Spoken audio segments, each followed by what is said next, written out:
So, ayan mga kaibigan, titestingin natin ito. Ayan, bubukin na natin. Lalagyan na natin ng O-ring.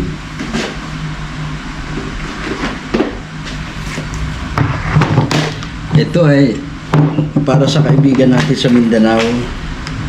Medyo malayo kaya kailangan okay talaga yung... So, dito natin siya titestingin. Para ano, parehas nung kanya na Mini Predator. Ayan. Total, titestingin din naman natin yan para dun sa isa naman natin, yung para sa kanya mismo.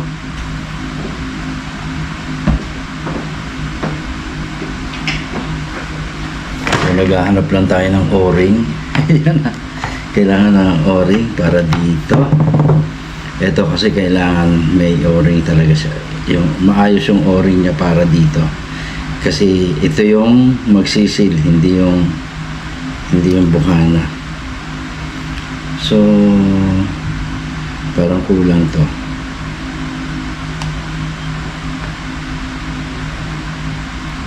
Medyo lubog ng konti. Ayan, itong isa yung gamitin natin. Ito, medyo malaki to. Ayan.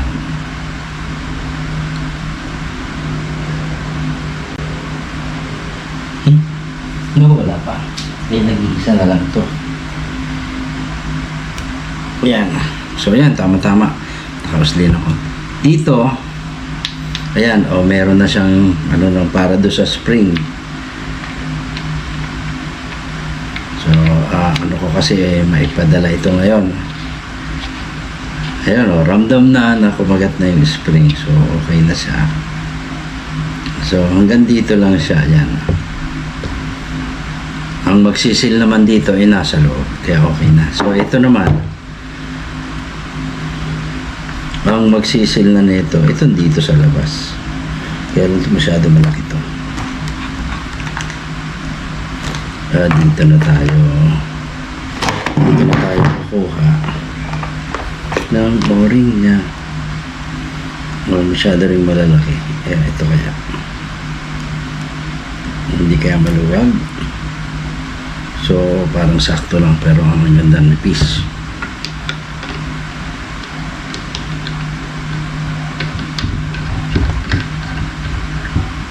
Ay, masyado malaki.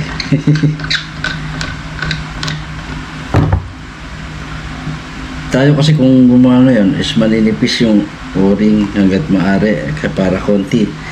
Medyo may laban-laban talaga siya. Kailangan mas maliit, mas mapayat.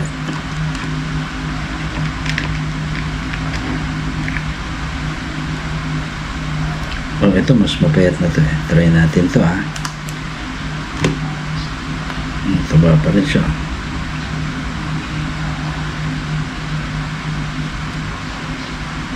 Yan.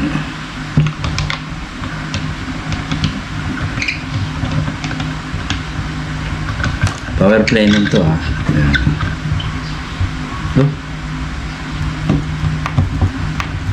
Ayun, pumapasok naman. Kaya lang hindi ba lumalapad?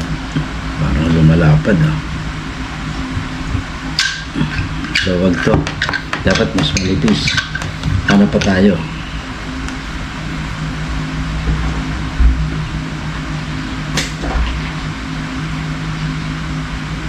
Yun. Ano naman? Dito na yung isa.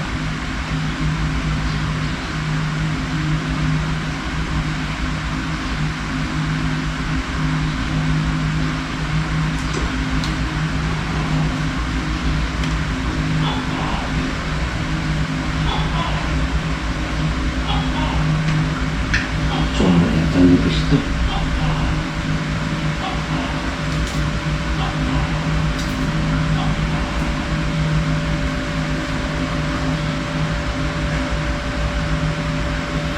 So yun try natin baka masyado manipis. Hindi naman kumagat. Kailangan medyo ramdam. Ang galing talaga nipis lang na O-ring. So ayan, ganyan. Kaya lang dito, hindi masyadong sagad to kasi kung isasagad natin na gano'n, eh wala, hanggang dito lang. Hindi kasi ito nasukat dahil wala dito talaga yung ano niya. Yan. So, ayan. Saktong-sakto naman yan. Hindi sigurado magkakaroon ng singaw yan. Dahil nga, yun dito, sigurado na to. Yun, medyo nagasgas lang ng konti. Yung kanyang ano, dahil doon sa pagtitesting natin papasok. So, ayan. Hindi siya sisingaw dyan. Oh, malabo. Tsaka dito, yun, ramdam na ramdam naman yung kagat ng o-ring niya. Yun. Kaya wala kang kakabakaba dyan. So, ito, ipadadala na natin to. So, ito naman, para dito talaga. Since nandito nga siya sa atin, ayun, na ano natin, na imamasin natin siya ng sukat na sukat. Kaya kagaya nito.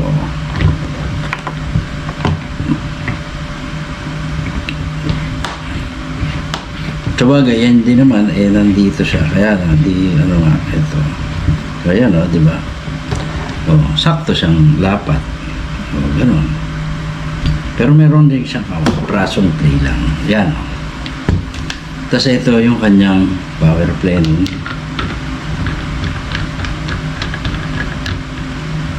So ayan, di ba? So ganyan yung ating scene project natin. Kikinisin lang natin to para ma-anodize. Ito, okay na, anodize na siya. Pakikinisin ko lang ng konti yung isa-shine ba? So ito ay akin munang kikinisin para ma-anodize natin. So ito yung ngayon. So dito, ibang diskarte naman dito since ganyan nga siya. Iba yung magiging itsura nito. Nakasakay yung kanyang Dito naman sa kanya, meron naman siyang kaibigan na may machine shop. So makakapagpagawa siya ng barrel extension para ma-extend yung barrel. Anyways, kung kailangan niya naman ng barrel later on, siguro may mga gawa na tayo ulit. At yung ngayon may parating na raw material ulit para gawin para dito sa ito kasi talagang dinala ito sa atin para asin tayo talaga yung magbubuo. Ito naman bingi lang siya ng tulong sa atin, gawa natin siya ng offset at saka itong power plenum. So ayun, ipadadala na natin. Mamaya idadaan ko na to sa doon sa courier. Try ko kasi Saturday, bali Friday pa lang, tamang-tama. Bukas pa yon. So idadaan ko na to.